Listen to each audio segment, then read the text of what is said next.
demi tokko bara kuma lama demi fur ashama kafuni akam tutu kabajam tutu daawwattoota horni miidiyaa kun qophii keenya gungumii torbanitti al tokko karaa horni miidiyaa isin irratti qophii kana irratti egaa haala Oromoo fi Oromiyaa keessa jiru keessumaa bakkoota garaagaraa keessa jiru keessumaa biyya keenya kana keessatti qophii keenya gungumii keenya keessatti argattu.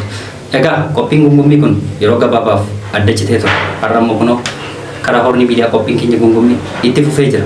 Isinis miidiyaa keessan kan miidiyaa Oromoo ijaaf gurra uummataa kan ta'e kan komentii gootanii subscribe gochuun bukkee dhaabbadhaan dhaamsa keenya.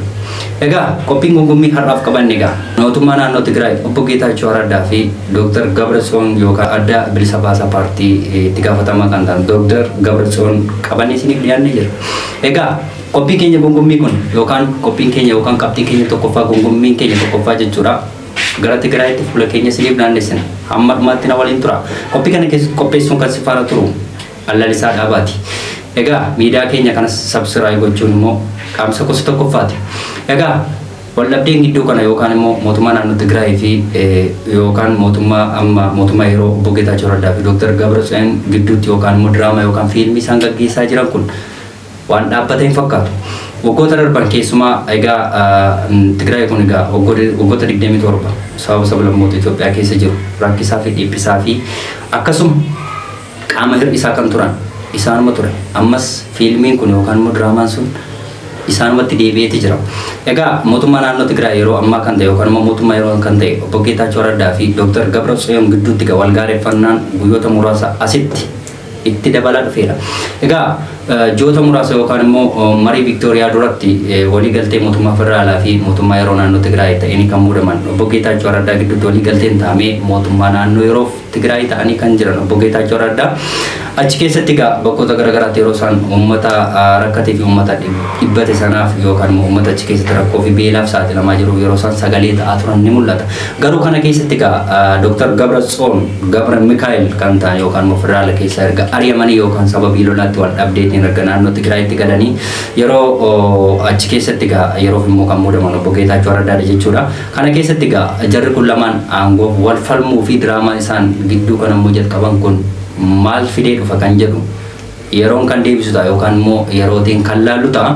Kanaaf waggaa 27 sababa sablammoota biyya keenya keessa jiru rakkisaa fi dhiphisaa kan turan mootummoonni Tigraay yookaan immoo namoonni amma walitti deebanii diraamaa gaggeessaa jiran kuni wal dhabdeedha jechuun nama rakkisaa yeroo darbe yeroo isaan mootummaa naannoo Tigraay yeroof kan ta'an obbo Geetaachoo Raddaa yeroo isaan wal gahiirra turanii fi paartii keenya keessaa hafni irra jedhanii Dr. Gabrasoon irra deddeebii yeroo isaan Tiwiitara irratti gaggeessaa turanii fi gadhiisaa turan ni mul'ata. Kanaaf bakka tokko ta'anii yeroo isaan yookaan magaalaa tokko keessa ta'anii yeroo isaan diraamaa gaggeessanii fi uummata yookaan sababa sablammoota biyya keenya keessa jiran yeroo isaan attaallalanii ni mul'ata jechuudha. Kanaaf otoo paartilee wal'aataan ta'e yookaan immoo paartilee Oromoo otoo ta'e guyyaa tokkotti barbada yookaan immoo guyyaa tokkotti fala argata ture yookaan immoo dhiphina achi keessa jiru kuni keessumaa kan Tigraay kun egaa fala dhabuunsaa kun ammas uummata Tigraay biratti yaaddoo uumuunsaa waan hafe miti. Kanaaf jarri kun lamaan wal dhabdeen isaan gidduu jiru aangoo ta'uunsaa waan hafu hin fakkaatu. Kanaaf faayidaa dhuunfaa yookaan immoo aangoo ofii isaanii bulfachuuf jedhanii yeroo isaan uummata rakkisanii fi uummata dhiphisanii keessumaa dargaggoon kumaatamaan lakkaa'amu yeroo mootummaa federaalaa wajjirraa wallolaa turan sana keessatti namoota baay'eetu aarsaa kaffalee hanga ammaatti illee namni du'ee fi namni jiru waliinsa akka hin baramne beekamaadha. Keessumaa ammoo yeroo ammaa kanatti uummanni Tigraay beelaaf saaxilamaa akka jiru ni mul'ata. Kana keessatti egaa namoonni aangoo mataa isaanii fayyadamanii yookaan immoo aangoo isaanii irra turuuf jedhanii yeroo isaan uummata rakkisan ni mul'ata. Maalumaafuu yeroo wal gaarreeffachaa fi aangoo isaaniif jedhanii yeroo isaan uummata rakkisan kana keessatti uummanni miidhamaa jira jechuudha. Kanaaf maalumaafuu lolli isaanii yookaan diraamaa isaan gaggeessaa jiran kun dhugumadha kan jedhu wal nama gaafachiisa. Kanaaf wanta achi keessatti ta'amaa jiru kun keessumaa obbo Geetaachoo Raddaa fi adda bilisa baasaa yookaan adda bilisa baasaa paartii Tigraay kan ta'an itti gaafatamaa Dr. Gabrasooniin kan durfamu jechuudha. Kanaaf namoota 13 aangoorraa kaasneerra Dr. Gabrasoon yeroo inni dubbatu ni mul'ata. Dr. yeroo inni akkas jedhu kana keessatti immoo obbo Geetaachoo Raddaa immoo kana booddee mootummaa yookaan immoo unurratti wanti deemamu yookaan aggaamiin deemamu yoo jiraate tarkaanfii guddaan ni fudhanna yeroo dhanii mul'isan yookaan dubbata gadi baanii dubbatan ibsa kaleessaa irratti ni mul'ata jechuudha. As keessatti qaxaroo qabuun wanta barbaachisee fi qabu aggaamiin irratti ta'e taanaan mootummaa namni 13 aangoo irraa gaggeessa jedhee Dr. Gabraasoo yana dubbatu. Obbo Geetaachoo Raddaa immoo kana booda aggaamiin irratti aggaamamu inni qolanna yeroo inni dubbatu ni mul'ata. Kana keessatti wal gaarreeffannaa yookaan diraamaan isaanii kun asuma irratti waan mul'atu fakkaata. Maalumaafuu wal dhabdeen gidduu isaanii jiru kun gara hamaatti deemuunsaa waan hafu hin fakkaatu. Isuma maalumaafuu Obbo Geetaachoo Raddaa fi Dr. Gabraasoo gidduutti kana deemaa jiru kuni maal fidee dhufa yookaan immoo fuuldura isaa maal akka ta'u maal ta'a kan jedhu yeroon kan deebisudha. Qabxii sa'aatii qabu fayyadamuuf qabxii lamaffaatti yeroon darbu rakkoo keessumaa akka biyyaatti yookaan immoo gidduu kan immoo rakkoo miidiyaa keenya OBS irratti gahee inni mul'ata. OBS egaa waggoota dheeraaf yeroon uummata Oromoo keessumaa uummata Oromoof sagalee ta'aa ture ni mul'ata. Warreen beelahanii fi warreen sababii lafan keessumaa Finfinnee kana keessatti bakkoota garaagaraa keessatti mootummoonni darban yeroo isaan aangoo fi isaan fayyadamanii uummatarraatii lafa fudhachaa turan ni mul'ata. Kana keessatti OBS miidiyaa guddaa yookaan immoo miidiyaa Oromoo sagaleen qabdu yookaan Oromoon sagalee keenya kan jedhee dubbatu keessaa miidiyaan OBS isa tokko. Kana keessatti uummanni Oromoof aarsaa guddaa kan kaffalee miidiyaa OBS jechuudha. Kanaaf yeroo lafti bakkoota garaagaraa keessatti Finfinnee keessatti fudhamaa ture kana keessatti sagalee kan ta'aa ture miidiyaa OBS dha jechuudha. Keessumaa miidiyaan Oromoon qabu kan jedhani akka OBS ittiin beeka jechuudha. Abbaan qabeenyas obbo Dinkuu Dayaasaa kan ta'e rakkoon baajetaa OBS mudatee hojjettoonni achi keessa jiranis kunoo amma hojii dhaabaniitu jiru. Miidiyaan kunis saatalaayitii irra bu'ee akka jiru ibsaniitu jiru. Kanaaf miidiyaa kana uummanni Oromoo bakkoota garaagaraa jiran biyya keessas haa ta'u biyya keessas abbootiin qabeenyaa haa ta'u namoonni miliyoona 60 ol birrii tokko walitti fidee miidiyaa kana qilleensa irra tursiisuun ni danda'ama jechuudha. Kanaaf namoonni biyya keessaa biyya alaa jirtan miidiyaa keessa miidiyaa Oromoo ijaaf gurra uummataa kan ta'e kana keessatti qilleensatti deebinee uummata keenya akka tajaajilu abdii guddaa qabna. Nunis asiin dhaamsa keenya dabarsina jechuudha. Qabxii sadaffaa yookaan immoo isa dhumaatti yeroon darbu rakkoon artistii Tasammaa Galtaa yookaan immoo artistii keenya waggaa 30 ol yeroo afaan Oromoon hin dubbatamin jedhanii mootummoonni darban yeroo keessumaa mootummaa wayyaanee yeroo uummata rakkisa uummata hidhaa fi qaamallee irraa mulaa yeroo turan sana keessatti aarsaa guddaa nama kaffale keessaa artistiin Tasammaa Galataa isa tokko jechuudha. Amma immoo rakkoo cimaa isa mudate yookaan immoo dhukkuba kaansarii dhiigaa jechuudha isa mudate amma obsaalatti argama jechuudha.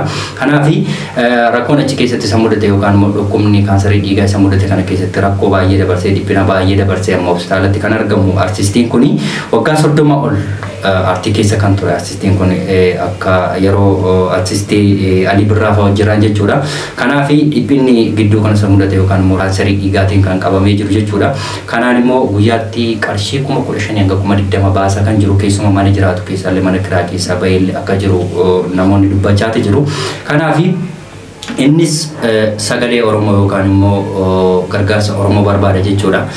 Egaa kaansariin dhiigaa waan salphaa miti yookaan yoo yaalame garuu sadarkaa ammaatti fayyuun ni danda'ama waan ta'eef uummanni Oromoo artistii waggaa 30 nuuf dhiphinaa fi gidiraa argee akkasumas rakkoo baay'ee argan kana bukkee dhaabbannee artistii keenya haa fayyifannuun dhaamsa keenya jechuudha. Artistoonni Oromoo yeroo darbe irraa kaasee akkasuma artistiin kan lubbuunsaa darbe jechuudha. Innis akkasuma otoo haa gargaaramu yookaan haa wallaanamu jedhamee lubbuunsaa darbe jechuudha. Kanaaf artistoonni warri keenya yookaan immoo artistoonni saba garbiraa jechuudha yeroo isaan wal gargaaran akka addaatti tokkummaa isaan qabanii ni mul'ata. Kanaaf artistoonni Oromoo gidduuttis akkasuma kunoo wanti wal dhiibbaa waan jirtu fakkaatti. Kanaaf artistoonni Oromoos otoo waliin taatanii artistii kana bukkee dhaabbatanii gaariidha nutti fakkaata. Kanaaf artistootas ta'ee namoonni qabeenya qabanis kan biyya keessa jirtan artistii kana bukkee dhaabbannee artistiin kun akka fayyu abdii keenya. Kanaaf namoonni bakkeewwan garaagaraa jirtan artistii kana bukkee dhaabbachuu ni dandeessu. Kanaaf isaafis bilbiltanii amma hospitaalatti argama waan ta'eef jajjabeessuun dhaamsa keenya tokkoffaadha. Egaa kabajamtoota daawwattoota Horni Miidiyaa qophii keenya gungummii torbanitti al tokko isiniif dhiyaatu qabxiin kun tokkoffaan wal dhabdee mootummaa naannoo Tigraay gidduu fi wal gaarreeffannaa yookaan diraamaa fiilmii isaan gaggeessaa jiran keessumaa Dr. Gabraasoo Gabra Mikaalee fi obbo Geetaachoo Raddaatti fiilmiin gaggeeffamaa jiru kun maaliin xumuramaa kan jedhu yeroon kan ilaallu ta'a. Qabxiin keenya lammaffaa rakkoo OBS yookaan immoo miidiyaa uummataa miidiyaa Oromoo ta'e kan ta'e kana keessatti rakkoon baay'ataa mudate hojjettoonni achi keessaa yeroo isaan bakkee tafanii sagalee gaafachaa jiranii fi miidiyaan kun qilleensatti akka deebi'uuf uummata Oromoo biraan nugaa yeroo isaan jedhaa jiran kana ni mul'ata. Kanaaf uummanni Oromoo bakkeewwan garaagaraa jirtan miidiyaa keessan bukkee dhaabbadhaan dhaamsa keenya. Qabxii gosa sadaffaatti yeroon darbu artistii Tasammaa Galataa yeroon dhukkubsate yookaan dhiibbaa yookaan dhukkuba kaanserii dhiigaatiin qabame yeroon hospitaalatti mul'atu kana keessatti iji uummataa yookaan immoo iji Oromoo bakkeewwan garaagaraa jiru naalaalu yeroo inni jedhu ni mul'ataati jira. Kanaaf artistoonni yookaan immoo uummanni Oromoo qabeenyaa fi haala tokko tokkoon deeggaruu barbaadan artistii kana bukkee dhaabbadhaan dhaamsa keenya. Egaa kabajamtoota daawwattoota keenya Horni Miidiyaa qophiin gongommii torban kanaaf qabanne kan hanga ammaatti daawwataa turtan ture. Qophii kana qopheessuun kan sin faana ture Allalisaa Dhabaati. Egaa isinis miidiyaa keessan kana miidiyaa Oromoo kana kan ta'e Horni Miidiyaa subscribe gochuun koomentiitiinis haala tokko tokko jiruu fi kan as keessa jiru rakkoo fi haala jiru nu biraan ga'uu dandeessu. Torban qophii gongommii biraan hanga walitti deebinutti qophiilee Horni Miidiyaa turtii gaarii qabaadha.